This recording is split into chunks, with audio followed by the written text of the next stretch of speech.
Bonjour à tous, bienvenue sur Cher Fitness, je me présente, je m'appelle David. Aujourd'hui je suis accompagné de Paul Mathieu, alias le Doc. Bonjour. Alors aujourd'hui on va traiter d'un sujet, celui de l'avancée des genoux lorsqu'on effectue un squat. Ce qui est un mouvement qui est très souvent décrié dans les clubs par les adhérents et parfois même par les coachs. Alors aujourd'hui on va aborder ce sujet, et qu'en est-il vraiment? Tout à fait. On entend souvent dire que avancer les genoux plus loin que les orteils, ça va conduire à de graves blessures, des grands malheurs, mais peut-être que finalement ce n'est qu'un mythe comme beaucoup d'autres. Première partie de la vidéo, quels sont les différents facteurs qui vont influencer sur l'avancée ou non des genoux. Deuxièmement, est-ce que oui ou non c'est dangereux ou pas. Troisième partie, que faire en cas de douleur aux genoux déjà présente. Et quatrièmement, pourquoi intégrer des mouvements qui font avancer énormément, ou en tout cas avancer les genoux plus loin que les orteils quand on a un entraînement dans une optique de bodybuilding. C'est parti, direction les mouvements. Nous voilà prêts à passer à la pratique en tenue de sport, enfin moi je me suis changé surtout. La première partie qui va traiter des différents facteurs, nous on en a retenu 5 mais on a probablement un petit peu plus, qui vont influencer la position finalement des genoux par rapport aux orteils. La première chose à comprendre, c'est que quand on fait un exercice en libre, c'est-à-dire à l'opposé d'une machine guidée, ce sont le centre de gravité qui va maintenir la barre en équilibre et qui va empêcher que votre corps tombe. Pour citer un exemple, la force exercée par la barre sur votre corps va être au niveau des talons quand vous faites un squat. Quand vous descendez, normalement votre appui est sur le talon et la barre va toujours rester au-dessus du talon. C'est-à-dire que si la barre elle se décentre en avant ou en arrière, il y a une force qui va être exercée et qui va vous faire tomber. Donc la barre sera forcément au-dessus de cette ligne perpendiculaire au sol au niveau de vos talons. À partir de là, il faut bien comprendre que c'est tout le reste de votre corps qui va s'adapter en conséquence et qui va se déplacer pour maintenir l'équilibre avec cette barre. Les facteurs qui vont être déterminants lors de l'exécution du squat du genou par rapport au pied vont être justement l'emplacement, la largeur, l'écartement des pieds, l'amplitude et aussi la souplesse de vos chevilles. Ouais. Et pour la souplesse des chevilles, il faut bien comprendre que plus vous êtes souple des chevilles et plus vous allez pouvoir avancer les genoux. Puisque certaines personnes ont des chevilles assez raides qui ne pourront pas se plier de façon importante et d'autres auront à l'inverse une très grande souplesse de cheville. Si vous regardez notamment les haltérophiles, ils peuvent vraiment plier leurs chevilles quasiment à un angle de 180 degrés. Et donc eux pourront énormément avancer leurs genoux par rapport à leurs orteils. Voilà. Les deux autres facteurs qu'on a retenus, c'est principalement la longueur des fémurs. Ça, c'est une raison biomécanique. Plus vos fémurs sont longs et plus vos genoux vont devoir avancer. Sinon, ça veut dire que si vos genoux restent droits, votre derrière, pour ne pas dire un mot plus vulgaire, va devoir partir très en arrière. Et donc, comme on a vu, pour que la barre reste au-dessus des talons, ça veut dire qu'il va falloir vraiment pencher beaucoup le buste en avant et donc une forte tension sur les lombaires. On va vous faire une démonstration un petit peu plus tard. Mais c'est quelque chose d'extrêmement, probablement le plus déterminant dans l'avancement des genoux. Dernier point, c'est également la position de la barre. Il y a le high bar et le low bar. High bar, les genoux vont devoir là aussi avancer plus que le low bar, puisque c'est encore une fois une raison en rapport avec le centre de gravité de la barre et donc du corps tout entier. On va passer à la démo. Démonstration, Paul Mathieu va attraper la barre.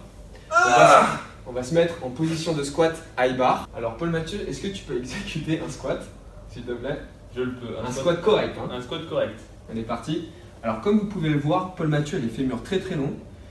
Pour qu'il ait justement un très bon alignement de la barre verticale, il est obligé d'avancer ce genou vers l'avant. Tu peux remonter. Merci.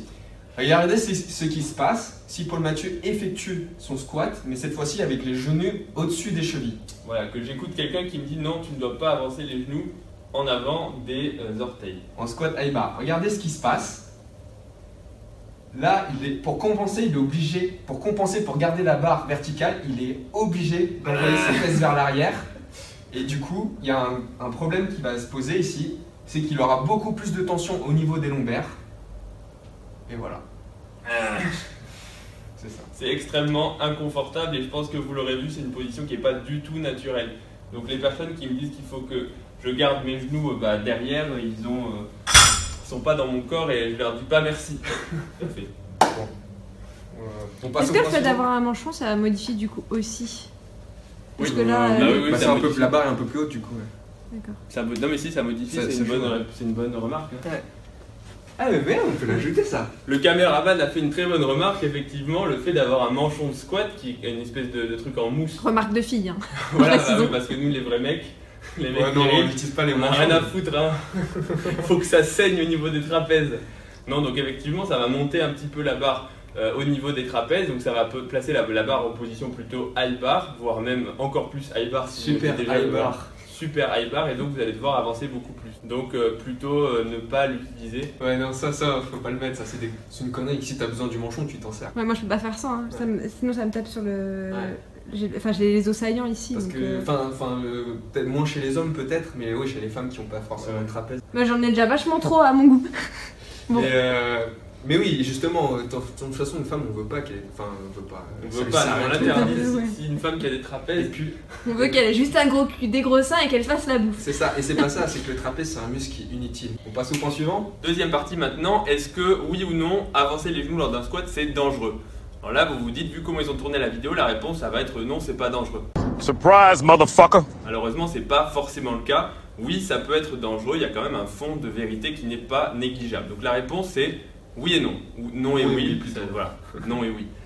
Pourquoi est-ce que ça peut être dangereux? Au niveau du genou, donc il y a deux os qui s'articulent entre eux, la rotule et des ligaments qui vont maintenir l'intégrité, enfin en tout cas je ne veux pas dire la rigidité, mais qui vont maintenir les structures en place, des tendons des muscles, donc l'extrémité des muscles, et au niveau de l'articulation des ménisques qui vont permettre le glissement. Ce qui se passe si vous effectuez de façon incorrecte le mouvement, c'est qu'au lieu des muscles qui vont retenir la charge, ça va être ces structures. D'après ce que Paul Mathieu vient de dire, je pense que vous l'avez compris, lorsqu'on effectue un mouvement de squat, il est très très important de contrôler le mouvement excentrique, c'est-à-dire avoir un contrôle sur tout le mouvement du squat pour éviter des pressions inutiles au niveau des genoux. Alors très souvent ce qu'on voit dans les clubs, c'est ce qu'on appelle le drop and catch en fait, c'est le fait de déverrouiller d'un coup le mouvement et ensuite freiner à la fin du mouvement. Ce qui va se produire ici, c'est qu'on va créer des tensions inutiles au niveau du genou. Et sachant que dans les clubs, on constate très souvent des pathologies au niveau des genoux. Ouais, il y a beaucoup de pratiquants qui disent bon, soit il y a l'excuse je fais pas de squat parce que j'ai mal aux genoux. Souvent c'est une excuse pour pas faire les jambes, hein. Mais il y a quand même beaucoup de monde qui souffre des genoux et souvent c'est en raison d'une exécution incorrecte. Encore une fois, en musculation, quel que soit le sport, ce qu'on veut c'est une tension au niveau du muscle et pas au niveau des ligaments, des tendons ou d'autres structures articulaires, notamment osseux ou méniscales. Puisque si c'est le cas, c'est pas prévu pour, les ligaments ne sont pas prévus pour arrêter une charge.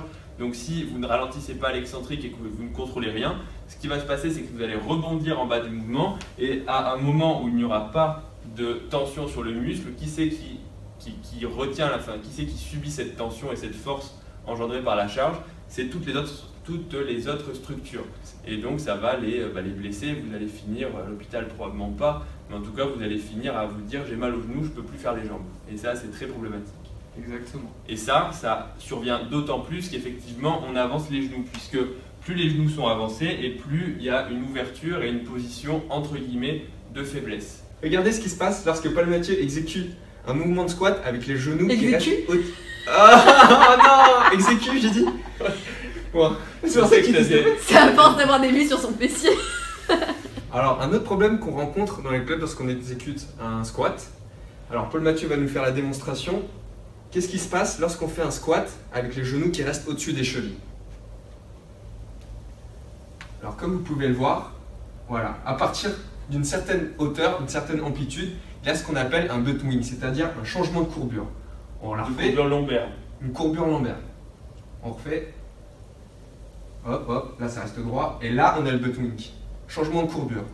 Alors, on va réeffectuer ce mouvement cette fois-ci avec un squat anatomiquement normal. Hop, avec les genoux qui dépassent, vous pouvez voir que le phénomène de butt wing se produit beaucoup plus tard au niveau de l'amplitude, beaucoup plus bas. Troisième partie maintenant, que faire si vous avez déjà des douleurs aux genoux et que vous retournez à la salle de sport ou même que vous n'êtes pas encore en train de retourner, que vous vous dites juste j'ai mal, qu'est-ce que je dois faire? La première chose à faire, c'est de consulter là encore un professionnel de la santé pour avoir un diagnostic sur quel est votre problème au genou. Puisque si c'est un problème au niveau du ménisque, si c'est un ligament qui est déchiré, lésé, etc., si c'est une tendinite ou tout autre problème, même un problème osseux, pourquoi pas, hein, une fracture éventuellement, bon ce serait peu probable, mais de l'arthrose ou d'autres choses, il faut un diagnostic précis, puisque de ce diagnostic va découler un traitement et une prise en charge. Un traitement que ce soit médicamenteux ou tout simplement, enfin éventuellement là aussi je n'en ai pas parlé, mais chirurgical, hein, selon le problème ça peut nécessiter une chirurgie pour remettre les choses d'aplomb. Et enfin, de la rééducation avec un kiné, ça s'appelle la réathlétisation, pour regagner de la mobilité, récupérer de la force, de l'amplitude, de la souplesse et tous les paramètres qui vont faire que votre articulation va fonctionner correctement. Et seulement une fois que vous êtes arrivé au terme de cette réathlétisation, que vous avez le feu vert du médecin et le feu vert du kiné pour retourner à la salle de sport, eh bien il faut suivre quand même des précautions que David va vous dire. Premier point, évitez tout mouvement qui engendre des douleurs. Très souvent on voit dans les clubs des gens en mode no pain no gain, qu'ils y vont à fond la caisse. Surtout pas, c'est la plus grosse connerie à faire. Ouais, jamais quand un mouvement vous fait mal, même si le voisin il vous dit c'est super, vas-y développer couché pour les pecs, ça marche pas comme ça. Un mouvement qui vous fait mal, c'est un mouvement qui n'est pas adapté, qu'il ne faut pas faire. Deuxième point, l'amplitude. Il faut progressivement aller chercher une amplitude jusqu'au seuil de douleur. Évitez justement de franchir ce seuil et de séance en séance y aller de manière progressive. Le jour où vous retournez à la salle de sport après avoir été opéré du genou et avoir fait la kiné, vous dites pas vas-y super, squat complet, je mets les genoux hyper en avant. Non, ça c'est une grosse connerie. Il faut y aller très progressivement et surtout avec des charges au début très légères. C'est ça. Il n'y a pas une seule exécution. Troisième point, suite à cette rééducation, justement cette réathlétisation, si vous n'avez pas les connaissances nécessaires, orientez-vous vers un coach qui a justement ces compétences de suivi suite à une réathlétisation. Donc en effet, un coach qui est sensibilisé aux pathologies, que ce soit du genou mais de l'épaule ou autre, peut vous faire un programme spécifique. Par exemple, dans certaines pathologies au niveau du genou, il faut plutôt renforcer le vaste interne du quadriceps que le vaste externe. Et donc un coach qui aura globalement compris les problématiques et surtout qui maîtrise l'anatomie et qui maîtrise de façon approfondie les techniques d'entraînement, quel exercice donne quel résultat, pourra beaucoup mieux vous suivre que...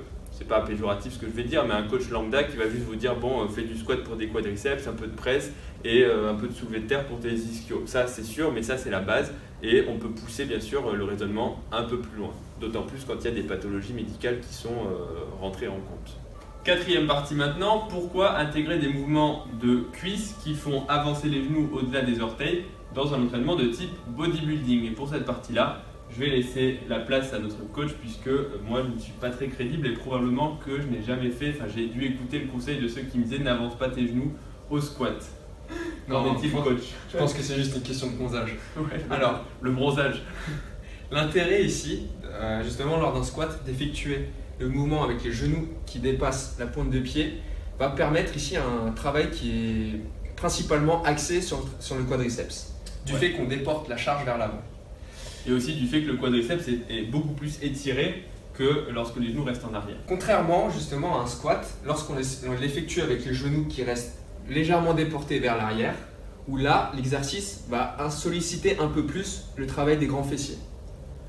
Alors il faut savoir qu'il est très intéressant pour développer les quadriceps d'avoir les genoux vers l'avant, mais il faut également savoir qu'il y a plus de pression qui est appliquée au niveau des genoux. Donc, bodybuilding, genou en avant égale gros quadriceps, genou en arrière, gros cul. Bon, maintenant on va conclure cette vidéo qui n'a que trop duré, ou pas, j'espère qu'elle vous a plu. Donc comme toujours, vous pouvez mettre un pouce bleu si ça vous a plu, vous abonner à la chaîne de Cher Fitness pour nous suivre, nous soutenir et faire que la chaîne perdure et que nous on soit content de voir que le travail qu'on fournit vous plaît. N'hésitez pas non plus à mettre des commentaires dans la vidéo si ça vous a plu, si vous voulez faire les haters, allez-y, lâchez-vous. N'hésitez pas non plus à nous proposer des sujets pour d'autres vidéos puisque nous on veut répondre à votre demande. Quelles sont les questions que vous vous posez. A bientôt pour la prochaine vidéo. Vous pouvez aussi nous suivre, je l'ai oublié, sur Instagram, David Gunpowder, alors qu'on lui fasse d'ailleurs un émoticône un peu plus sympa comme le mien, Dr Miaous, et puis... Remerciez-nous avec un pouce bleu parce que c'est un tournage qui nous a pris 5 heures pour 20 minutes de vidéo. En vrai, ça s'en bat les couilles. Non, ça s'en bat les couilles. Le premier tournage, on avait posé l'appareil photo sur une clim qui a fait un espèce de boucan et quand je suis arrivé chez moi, j'ai regardé les séquences et tout ce que j'ai entendu, c'était... On avait vite fait quelqu'un qui parlait au loin. J'espère que ce ne sera pas le cas cette fois. Salut, à bientôt. À bientôt.